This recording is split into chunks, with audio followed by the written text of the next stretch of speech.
हाय। आज इंडिया में हर साल 15 लाख से ज़्यादा इंजीनियरिंग ग्रेजुएट्स पास आउट होते हैं, पर 18% बस 18% से भी कम स्टूडेंट्स एम्प्लॉयबल हैं। मतलब हर एक 100 में मात्र 18 स्टूडेंट्स ऐसे हैं जो एक्चुअली में जॉब रेडी स्किल्स को सीख रहे हैं। बाकी 82 का क्या? डिग्री है, पर क्या एजुकेशन भी है? और यह सिर्फ इंजीनियरिंग की बात नहीं है, मेडिकल, एमबीए, बीकॉम, बीए, हर एक फील्ड की यही कहानी है। करोड़ों बच्चे, लाखों का खर्च और एंडलेस एग्जाम, पर अंत में क्या मिलता है? Over qualified but under skills का टैग। तो सवाल यह है, 12-16 साल लगातार मेहनत करने के बाद अगर हम जॉब रेडी नहीं हो पा रहे हैं तो एक्चुअली में हमने सीखा क्या? क्या हमने एजुकेशन ली या डिग्री, कैपेबिलिटीज डेवलप की या सर्टिफिकेट लिया? तो आज के इस वीडियो में हम यही समझने की कोशिश करेंगे, समझेंगे कि एजुकेशन क्या है, क्या एजुकेशन नहीं है, एजुकेशन की शुरुआत ही कैसे हुई, क्यों हुई और कब हुई। यह वीडियो आपके लिए हेल्पफुल होगा अगर आप एजुकेशन को समझना चाहते हैं कि एजुकेशन क्या है और क्या नहीं है। अगर आपको भी लगता है कि एजुकेशन ने आपको एक नंबर बना दिया है, एक इंसान या एक जॉब रेडी नहीं, तो यह वीडियो आप अंत तक देखें। इस वीडियो में मैंने एजुकेशन की स्टार्टिंग से लेकर के एजुकेशन कैसे इवॉल्व हुआ और कब स्टार्ट हुआ तक का सफर बताया है। तो चलिए शुरू करते हैं। एजुकेशन को समझने से पहले हमें यह समझना होगा कि आखिर में एजुकेशन क्या नहीं है, क्योंकि सबसे ज्यादा कंफ्यूजन यही होता है कि एजुकेशन क्या है और एजुकेशन क्या नहीं है। देखिए, डेली कॉलेज जाना, क्लास अटेंड करना, एग्जाम देना, एग्जाम में अच्छे मार्क्स लाना, डिग्री लेना एजुकेशन नहीं है। एजुकेशन का मतलब जॉब लेना या सिर्फ इंफॉर्मेशन गैदर करना भी नहीं है। आज डिजिटल एज में हमें कंफ्यूज कर दिया है इंफॉर्मेशन और अंडरस्टैंडिंग में। आज कोई भी इंटरनेट का यूज करके इंफॉर्मेशन को एक्सेस कर सकता है, पर क्या वह अंडरस्टैंडिंग भी डेवलप कर सकता है? फॉर एग्जाम्पल, आज आप एक सिंपल गूगल सर्च से क्वांटम फिजिक्स क्या है उनके बारे में आप इंफॉर्मेशन ले सकते हैं, पर सवाल यह है कि क्या आप उसी सर्च से क्वांटम फिजिक्स कैसे काम करती है, उनकी टेक्नोलॉजी को समझ सकते हैं? देखिए, इंफॉर्मेशन एजुकेशन नहीं है, इंफॉर्मेशन एक रॉ मटेरियल है, एजुकेशन नहीं है। तो सवाल यह है कि एजुकेशन क्या है? एजुकेशन एक प्रोसेस है इंफॉर्मेशन को अक्वायर करने का, उसे समझने का और उसे समझ के अपने रियल लाइफ में इम्प्लीमेंट करना और प्रॉब्लम को सॉल्व करना। जैसा मैंने स्टार्टिंग में बताया, इंफॉर्मेशन एजुकेशन नहीं है, पर जब हम इसे प्रैक्टिकल लाइफ में इसे यूज करते हैं, इसे इम्प्लीमेंट करते हैं और अपने प्रॉब्लम को सॉल्व करते हैं, तो इस जर्नी में जो हमें सीखने को मिलता है वही है हमारा लाइफ लॉन्ग लर्निंग या एजुकेशन। एजुकेशन का गोल ओवरऑल ह्यूमन डेवलपमेंट है और एक साउंड माइंड बनाना, जिनकी पास इंडिपेंडेंट कैपेसिटी हो सोचने की, प्रॉब्लम को सॉल्व करने की और मोस्ट इम्पोर्टेंट सोसाइटी में चेंज लाने की। एजुकेशन का उद्देश्य खतरों से बचना या भागना नहीं होता है। एजुकेशन हमें ट्रेनिंग देती है। एजुकेशन का उद्देश्य लोगों को ट्रेन करना, लोगों को यह सिखाना कि प्रॉब्लम को कैसे सॉल्व करना है और डेंजर सिचुएशन में भी कैसे सरवाइव करना। आज एजुकेशन को दो भागों में बांट दिया है, पहला थ्योरेटिकल और दूसरा प्रैक्टिकल। थ्योरेटिकल एजुकेशन जहां हम थ्योरीज कॉन्सेप्ट को समझते हैं, वहीं प्रैक्टिकल एजुकेशन में हम उसे करके, उसे एग्जीक्यूट के ऑन द जॉब में समझते हैं। प्रैक्टिकल और थ्योरेटिकल एजुकेशन एक आइडियल सिचुएशन में दोनों साथ साथ चलना चाहिए, पर अनफॉर्चुनेटली वर्ल्ड के ज्यादातर कंट्रीज में थ्योरेटिकल एजुकेशन का डोमिनेंस है, जिसके वजह से 12-16 साल पढ़ने के बाद भी हम रियल स्किल्स डेवलप नहीं कर पाते हैं और जॉब ज्वाइन करने से पहले या करने के तुरंत बाद हमें ट्रेनिंग की जरूरत पड़ती है। एजुकेशन कब स्टार्ट हुआ क्यों स्टार्ट हुआ और कैसे स्टार्ट हुआ, यह समझने के लिए हमें जाना होगा एजुकेशन और ह्यूमन सिविलाइजेशन के हिस्ट्री में। आज से 10,000 साल पहले जब एग्रीकल्चर स्टार्ट हुआ तब लोग कम्युनिटीज में रहना स्टार्ट कर दिए और एग्रीकल्चर में नए नए तरीके निकाले गए अच्छे फसल के लिए। तब नॉलेज इसेंशियल बन गया था और इसे अपने नेक्स्ट जनरेशन को ट्रांसफर करना नेसेसिटीज बन गई थी उनके सर्वाइवल के लिए।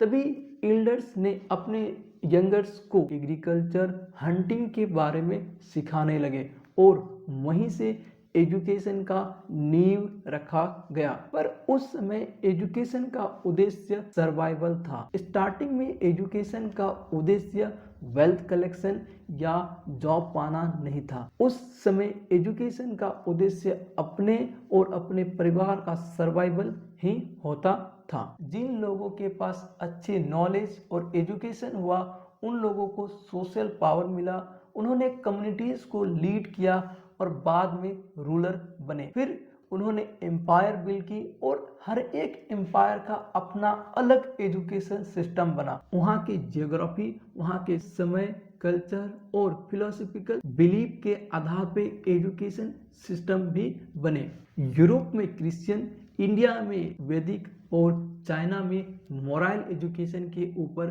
फोकस किया गया। जब ग्रीक और रोमन एम्पायर को अपने कॉम्प्लेक्स एडमिनिस्ट्रेशन को चलाने के लिए पढ़े लिखे लोगों की जरूरत पड़ी तो उन्होंने सेलेक्टेड लोगों को एजुकेट करना स्टार्ट कर दिया ताकि गवर्नमेंट को चला सके। एक और जहां ग्रीक और रोमन एम्पायर में एजुकेशन का उद्देश्य गवर्नमेंट को चलाना था, वहीं इंडिया में एजुकेशन का उद्देश्य मोक्ष यानी फ्रीडम और ओवरऑल कैरेक्टर डेवलपमेंट था। चाइनीज सिविलाइजेशन वर्ल्ड की पहली सिविलाइजेशन बनी जिन्होंने सिविल सर्विस एग्जामिनेशन को स्टार्ट किया और एजुकेशन एग्जामिनेशन एक मीडियम बना मेरिट लोगों को गवर्नमेंट में पोजीशन देने का। अब चाइना में गवर्नमेंट पोजीशन जन्म के आधार पर नहीं, मेरिट के आधार पर देना शुरू हो गया था। एजुकेशन एक रास्ता बना लोगों को सोशल रिस्पेक्ट पाने का और गवर्नमेंट में अच्छे पोजीशन पाने का। लेकिन उस समय एजुकेशन सबके लिए अवेलेबल नहीं था।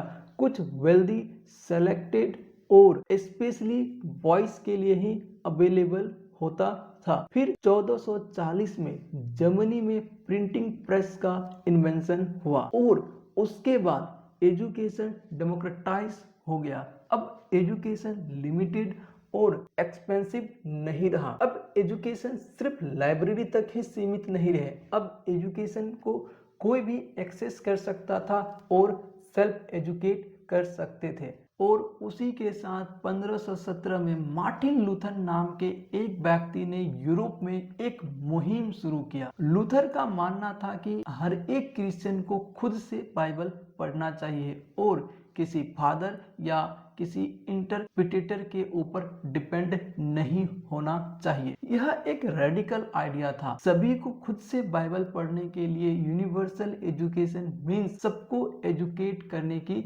जरूरत थी।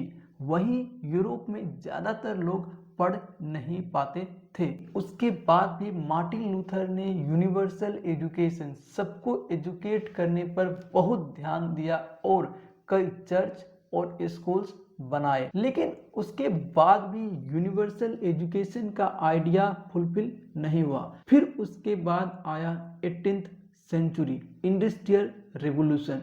18th सेंचुरी के स्टार्टिंग में ही रैपिड इंडस्ट्रियलाइजेशन होना स्टार्ट हो गया। पहले ब्रिटेन में, फिर बाद में वर्ल्ड के सभी हिस्सों में पहुंचा और उसके साथ ही फैक्ट्रीज में काम करने के लिए पढ़े लिखे वर्कर्स की डिमांड होने लग गई, जो इंस्ट्रक्शन को पढ़ सकते थे, उन्हें समझ सकते थे और कैलकुलेशन कर सकते थे। रैपिड इंडस्ट्रियलाइजेशन और अर्बनाइजेशन पढ़े लिखे वर्कर्स की डिमांड को कहीं ना कहीं यूनिवर्सल एजुकेशन की आइडिया को फिजिबल बना दिया और उसके बाद गवर्नमेंट ने भी रैपिड स्कूल्स और कॉलेजेस बनाना स्टार्ट कर दिए। आज के टाइम पे इकोनॉमिक कॉम्पिटिटिवनेस और नेशनल स्ट्रेंथ वहाँ के पढ़े लिखे एजुकेटेड लोगों के ऊपर डिपेंड करता है और यह बात उस समय के पॉलिसी मेकर और गवर्नमेंट को समझ में आ गई थी।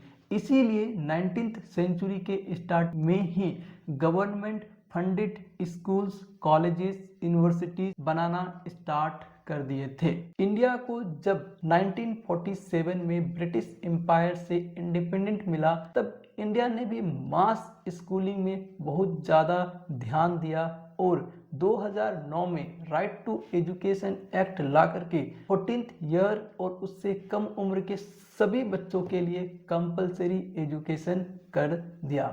हालांकि इंडिया में उसके बाद भी एजुकेशन बहुत अच्छे नहीं हुए। सिस्टम फेलियर, प्राइवेटाइजेशन और कई प्रॉब्लम के साथ क्वालिटी एजुकेशन आज भी सभी को एक्सेसिबल नहीं है। कुछ हद तक टेक्नोलॉजी और इंटरनेट ने इस प्रॉब्लम को सॉल्व करने की कोशिश की है, पर टेक्नोलॉजी इंटरनेट के साथ डीप अंडरस्टैंडिंग और फोकस बिल्ड करना एक प्रॉब्लम बन गया। एक और जहां डिजिटल टेक्नोलॉजी की हेल्प से एजुकेशन इंफॉर्मेशन हर जगह अवेलेबल है, वहीं आज सबसे ज्यादा बच्चे डिस्ट्रैक्टेड हैं और एक लूप में फंसे हुए हैं। इंडियन एजुकेशन सिस्टम और इनकी प्रॉब्लम को हम किसी दूसरे वीडियो में डिटेल में बात करेंगे। क्वालिटी एजुकेशन आज दी मोस्ट इम्पॉर्टेंट थिंग बन गया है ह्यूमन लाइफ के लिए। पहले एजुकेशन का उद्देश्य सर्वाइवल था, पर आज एजुकेशन का उद्देश्य सर्वाइवल नहीं बल्कि सोसाइटी में इक्वल अपॉर्चुनिटी, बेटर करियर और पुअरिटी, हंगर जैसे चीजों से लड़ने और उससे बाहर निकलने का दी मोस्ट इम्पॉर्टेंट थिंग बन गया है। यूनाइटेड नेशंस ने 1948 में article 26 universal declaration of human rights announce किया और उसी के साथ 14 इयर्स और उससे कम उम्र के सभी बच्चों के लिए एजुकेशन कंपलसरी और फ्री करने की बात की। आर्टिकल 26 वर्ल्ड के सभी बच्चों को इक्वल एजुकेशन का अधिकार देता है और उसे फुलफिल करना वहाँ की गवर्नमेंट की the most on top priority बनती है। इसी के साथ हम इस वीडियो के अंत तक आ गए हैं। आई होप यह वीडियो आपको हेल्पफुल रहा होगा और यह वीडियो आपको एजुकेशन और उसकी हिस्ट्री को समझने में मदद की होगी। आप इस चैनल को सब्सक्राइब कर सकते हैं और अपने थॉट्स को कमेंट कर सकते हैं। नेक्स्ट वीडियो में हम इंडियन एजुकेशन सिस्टम को समझेंगे। तब तक के लिए धन्यवाद। जय हिंद।